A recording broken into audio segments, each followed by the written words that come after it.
Hey RATBAGGERS, it's Jade today with a, I guess, grounded doesn't tell you video. Kind of a mix of some tips I might have given before, but a bit more context. Brand new things that really grounded could do better explaining.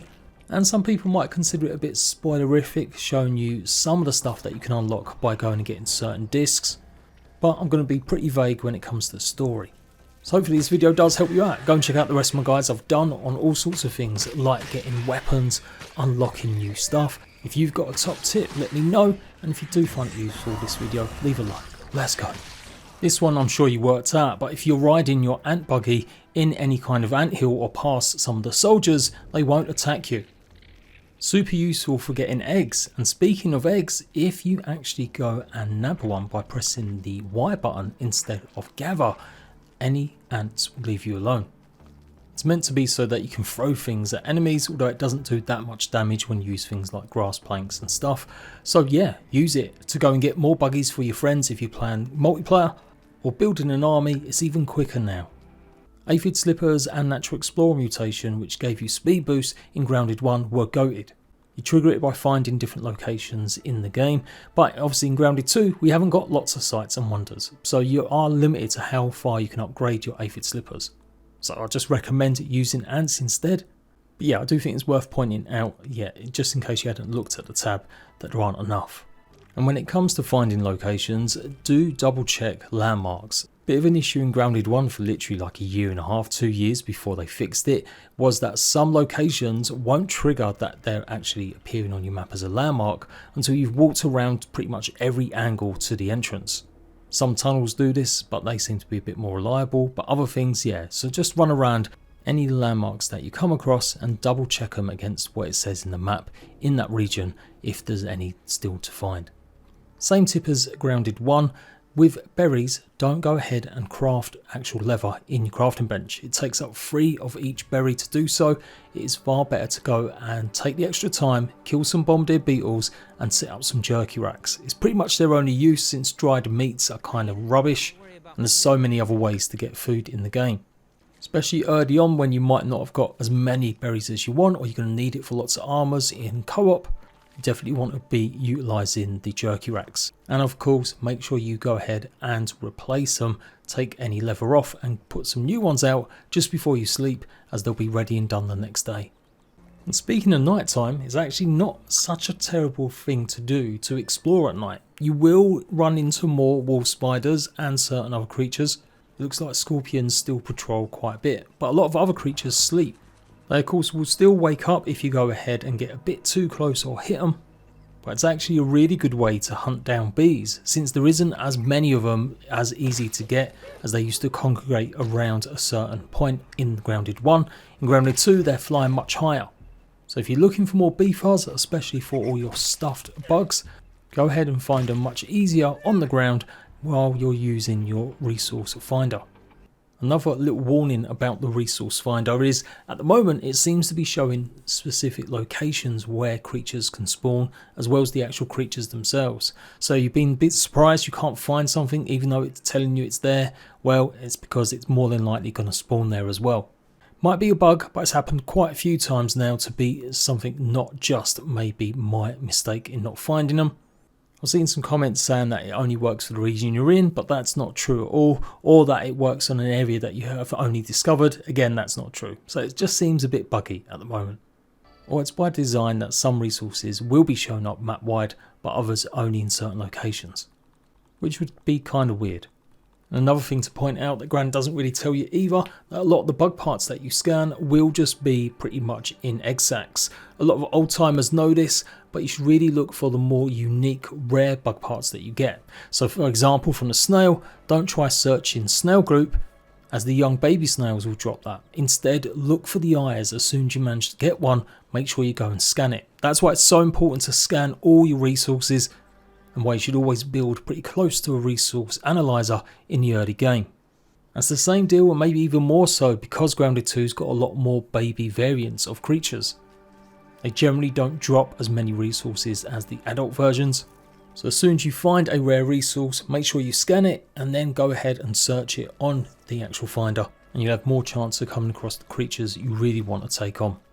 But don't skip out on egg sacs either, as they're a great way to build up all sorts of things like fluff from gnats and lots of tier 1 resources. And maybe a slight bug at the moment, but it doesn't even tell you when you can unlock the resource finder. It's pretty much the quest where you go ahead and fight off a wave of orcs after putting down 2 spike strips. Go and talk to Sloan, and then after that you should be able to go to your map, press the Y button and find any resources or bug parts. A big change from Grounded 1 is how stun works. When you stun an enemy now, if you follow up with more hits, they'll all be pretty much critical or do more damage.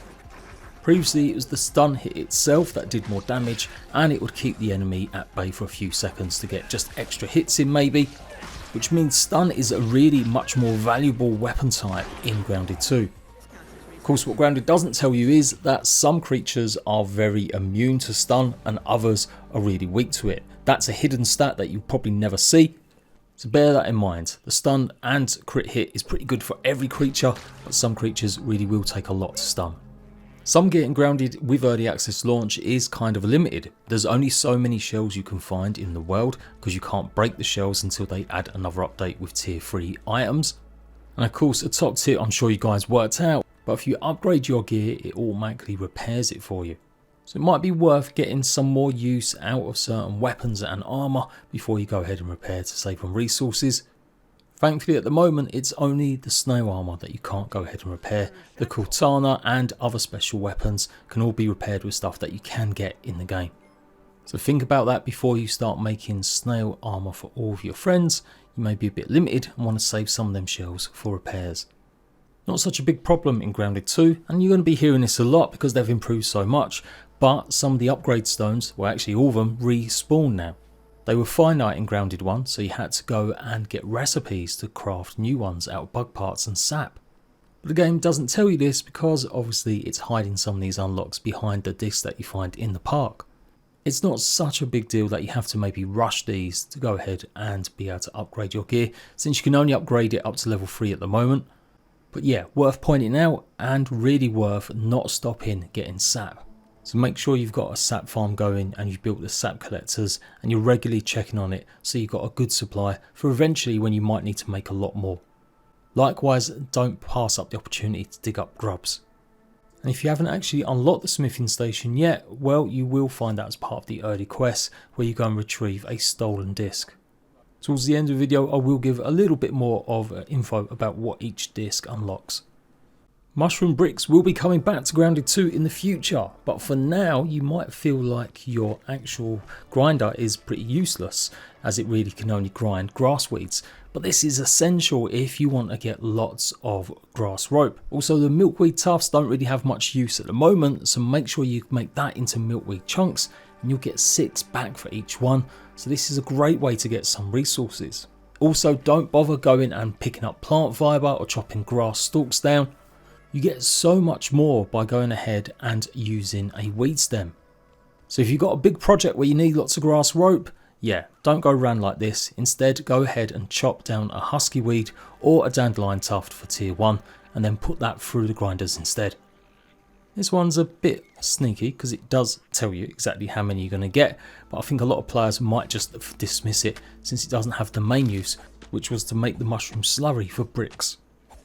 The challenges in the game do actually recommend that you go and build yourself some of the mounts or the trophies as well as the stuff bug. That's because they give you buffs, but a big change for Grounded 2 is that you can have them both active at the same time. So this means you're going to need a ton of bee fuzz if you want to have lots of the stuff bugs so you can get extra bonuses. Stuff bugs give you loot luck for that particular creature, 15 minutes, and if you go and touch and rub a trophy, it will give you 15 minutes of extra damage against that creature type. So you've got more chance of getting rarer resources from bug drops. Use this in combination to find lots of bees at night time as they land and sleep, making it much easier to go and kill them. And this also helps in getting trinkets. The loot luck affects the drops of these as well. Almost all of the major creatures have some sort of trinket. There's a trinket from cockroach, there's some from the bombardier beetles, butterfly trinket that freezes enemies. I've got an in-depth guide coming for all of them soon. But for sure, loot luck's really important if you want to get everything in the game as a completionist. You can check how much damage your trinkets do by checking your stats page, and it should be at the bottom of gear effects. And likewise, candy trinkets also drop. Some people have been really lucky and got lots, others haven't got any, so I still think that's worth pointing out because it is something you might not realise. Even the hot dogs have a trinket that you can get when harvesting, and it will basically keep you fed. Another big reason to go to the ice cart as soon as you can is to go and pick up chocolate chunks, as these replace some of the Brussels or mussel sprouts in the first game, which give extra healing with any smoothies you make. I didn't go and do the ice cart until I've pretty much done the rest of the story. It's definitely worth visiting to get yourself some extra healing if you're finding things tough. It's just not as obvious as the gum, because you probably come across the gum more widespread and realise that it gives you extra long status effects from smoothies. Some other small tips: you can change difficulty any time and it won't affect anything overall. Even when achievements finally get added to the game, probably closer to 1.0, it doesn't affect whether or not you can get them. So you can always ramp up difficulty whenever you want. Don't forget to use the game repair options. You can cancel nearby blueprints in case some of your friends have been building all over the place and things are starting to get a bit laggy, but the big use is recover backpacks. Now it does literally say you can only use this once per load of a save, but honestly the amount of people that have been commenting saying they've got multiple bags that have suddenly, due to a bug, found off the map and can't seem to get them back, will do what it says. Go ahead and use it once, then go ahead, save your game, and then load up that world again and use the repair game function, and it should slowly recall lots of your bags if that's the case. It is meant to gather all the bags in one go. So where the confusion is that some players are carrying on playing, losing another bag, and then aren't able to go ahead and recall their bag. So just save the game, load it up, and it should work. And something I love in Grounded is putting on the wide interaction in accessibility, as this makes picking up resources a lot easier and quicker, although it does mean that sometimes you'll be jumping on your mount maybe a little bit more as it's closer to you. There are teases of the teens showing that they could customise their arm, pretty much their scabby power gauntlet, as well as the omnant tools, but you won't be able to do this until you find either one of 2 laboratories or ranger stations. They require certain bug parts, and each teen has a unique look exclusive to them. So if you haven't come across these, then check a little bit further. One's in Pine Hill and the other one's at or close to the Burgle statue and flower beds. At a certain point in story, pretty much the end game, when you have gone and fully explored Burgle's statue, as well as gone and battled the mixer. Now a lot of them were in Grounded 1, but there's only one at the moment in Grounded 2, and you're going to have waves of orc bugs attack you. The idea is to defend this mixer from them. Now you can build walls around it to make it a lot easier. I was able to do it without, but I know some of you guys have been saying it was tougher for you, but I did it on medium.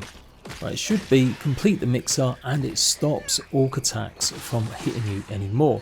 You'll still be able to find some orc creatures out in the world in certain places, but you shouldn't get attacked anymore by orcs. So the game doesn't really tell you this, but it's a good idea to go ahead and peep all the orc creatures as soon as you come across them if you're a completionist again and want to get as many cards as possible. And you may even want to consider not doing the final mixer, as the reward is literally only 3000 raw science. To keep things a bit more interesting and have that chance of getting more orc cards, maybe gold ones, or just building up lots of resources from bugs when they do attack you. During my playthrough I had about 30 receivers and I've been making quite a lot of bombs and the arrows, so I felt like I didn't really need to keep these going, but it's something you should bear in mind before going to do the mixer.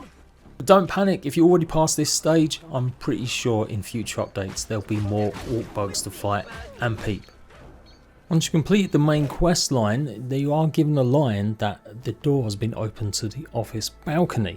Now it's not 100% clear whether or not they meant actually this actual view from Burgle's head, which would make the most sense, but there is still something we have to maybe go and look at inside the onboarding centre, as you would have noticed there was some doors that you couldn't get into and looking likely the pneumatic transit system.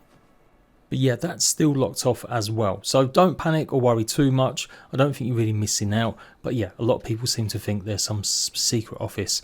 We just don't have access to it yet. It is worth triple checking certain places though. Lots of the ranger stations have doors that you can't open or not able to use the pneumatic transit system. It does seem it was a bit buggy. I assumed that this place, this manhole cover ranger station you find, would only maybe work once I defeat the boss, because it wouldn't actually let me go into the system. But this was after I defeated the boss and it still wasn't working, so it looks like it was just a bug.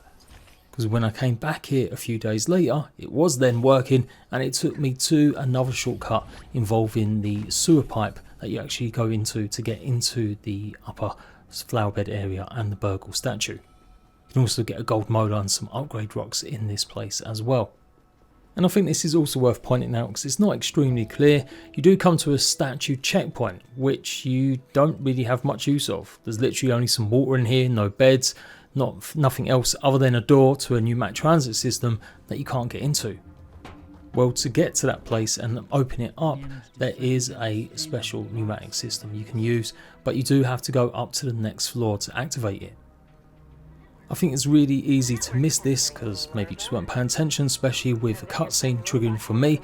Actually, if you turn right and go into this room, that will take you to that checkpoint area. So you can open up quicker ways to get back here if you're having a tough time dealing with the levels or just simply taking on the final boss. In combination with the other shortcut that we opened, there, it definitely gives you a little bit quicker space, but I really do hope they add a fast travel system properly into the game in future. Regularly check your ranger challenges that you'll find at the ranger stations. These can give you lots of raw science if you complete them, and almost without fail within the first actual playthrough I managed to unlock all of them without really trying too hard. But if you want to get ahead, lots of them revolve around some of the new stuff. So doing lots of perfect blocking, that will unlock a challenge and give you raw science.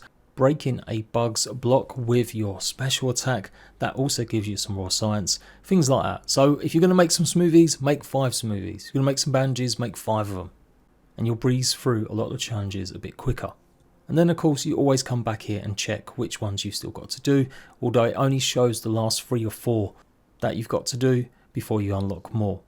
After this though, there are no more ways to earn raw science. You will get maybe some challenges pop up, but it didn't give me any extra raw science. But that was a feature in Grounded 1, so I'm pretty sure that will return in the future. Obviously, some of the other stuff that you should know is that raw science doesn't respawn at the moment. So you do probably want to unlock the resource scanner, again, part of an unlock from one of the data discs. And likewise, there is a milk motor scanner as well that alerts you close to where they are. These are all returning features from Grounded 1, but they seem to be locked behind a little bit more than you would expect in Grounded 2. So if you're struggling to find both of them, then simply go ahead and get some of the data discs. I have done a couple guides now focusing on them if you want more details about what each one unlocks. But just a heads up, the ice cart disc will give you the milk molar finder, as well as the ability to make more weapon upgrade rocks. The main thing from the toxic anthill is the fortified bases, so get that disc. And for armor upgrades, you need to go and do the spider den, as that will unlock the ability to make the brittle plating. The raw science scanner and the ability to have all weavers as mounts is unlocked by completing the statue area. And yes, final boss fight. There are quite a lot of unique weapons in the game, in fact about 8 of them at the moment, or shields, plus some trinkets that don't drop from just random chance. So it's well worth exploring every kind of place that you come across to hopefully get hold of some really good loot. The orc weapons especially tend to have extra bonus stuff compared to what their usual counterpart is.